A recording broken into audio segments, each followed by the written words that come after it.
शांति। क्योंकि भोला बाबा बच्चों पर तो समझा रहे हैं।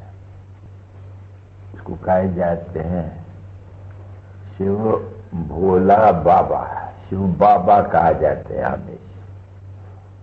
जब कोई चित्र देखेंगे, चित्र देखे या ना देखे तो भी याद करते रहते हैं शिव भोलानाथ। हमने समझा है शंकर को या कोई को भी भोलानाथ नहीं कहते हैं, ब्रह्मा को कभी कोई भोलानाथ नहीं कहेंगे ना, शंकर को भी नहीं कहेंगे, विष्णु को भी भोलानाथ।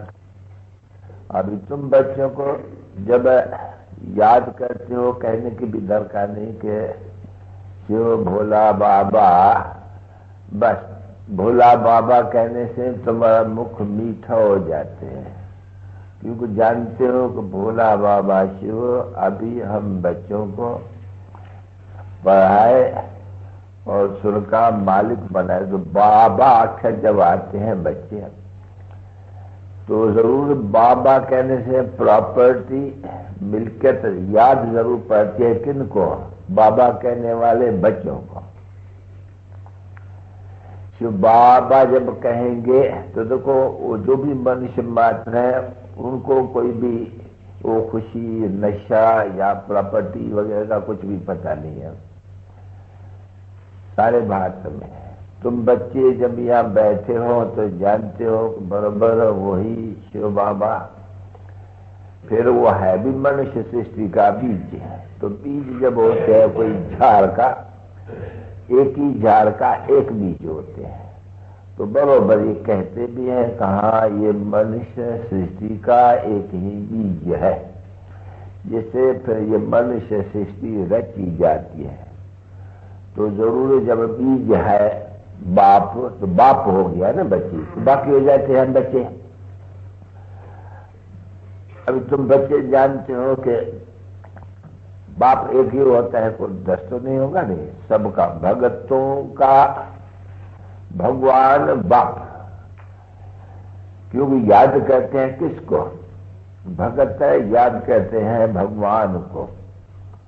अच्छा, भगवान को जान नहीं सकते हैं क्योंकि यही ड्रामा में नूंद है कि मुझे कोई, मैं छिप जाता हूं।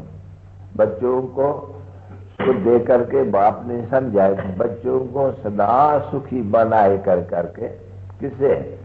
इसे योग और ज्ञान से। तो ज्ञान सागर भी तो एक होगा नहीं, जैसे ये सागर एक है, वो सागर को बांटा गया है। ये चीना का सागर, ये अमेरिका का सागर, ये यूके का सागर, ये सबका, ये इंडिया का सागर। तो सागर तो एक है ना, परंतु बांटा गया है। तुम बच्चे अभी जानते हो कि सतयुग में इस सागर को कोई बांट नहीं सकते हैं, क्योंकि सारा सागर ये भारत का ही हो जाते हो। मालिक जो होंगे ना, तो तुम सारे सागर का तुम मालिक बनने वाला है, ये जानते हो। सारी सृष्टि का मालिक बनने वाले हो, होते थोड़े हो तो सारे सृष्टि में तो इसमें देखो कितना दूर दूर मनुष्य रहते हैं।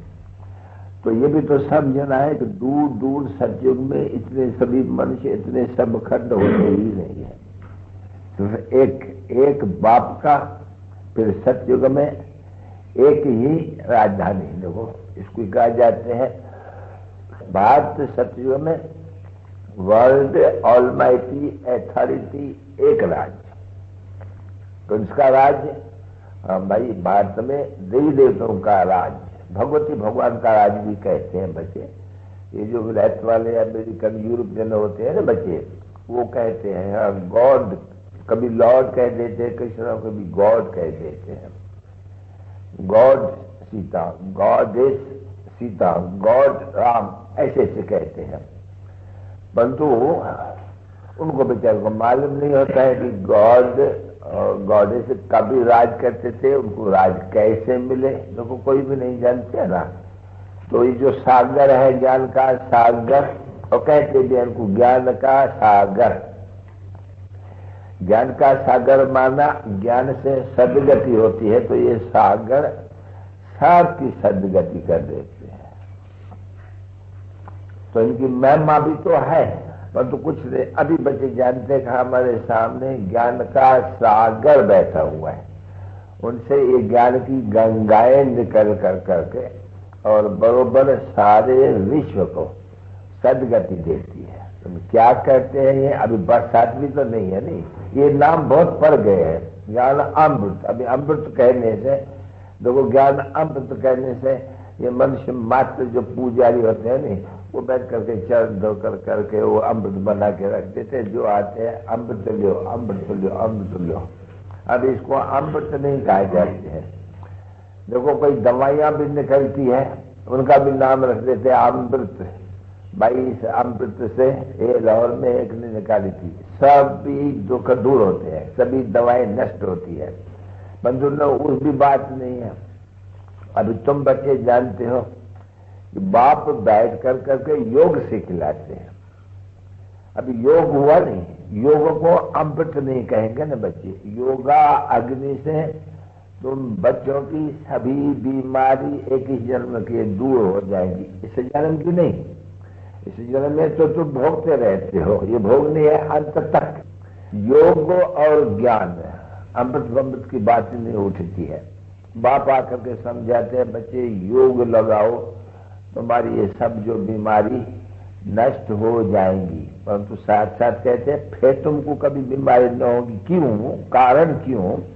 क्योंकि तुम रहने वाले हो सत्युग में। फिर तो यहाँ पुरुषार्थ करते ही हो बाप से हेल्थ एंड वेल्थ लेने का, है नहीं? ऐसे नहीं है कि कोई दूसरों को बीमारी होगी, नहीं, बीमारी होती ही नहीं है क्योंकि माया नहीं होती है।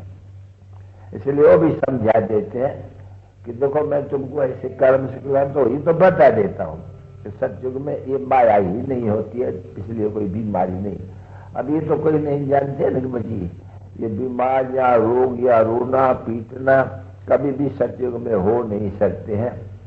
परंतु ये जो कहते हैं एक व्यास भगवान ने ये शास्त्र बनाए, ऐसे कहते नहीं, तो बाप बैठे हैं भगवान उनको कहते नहीं।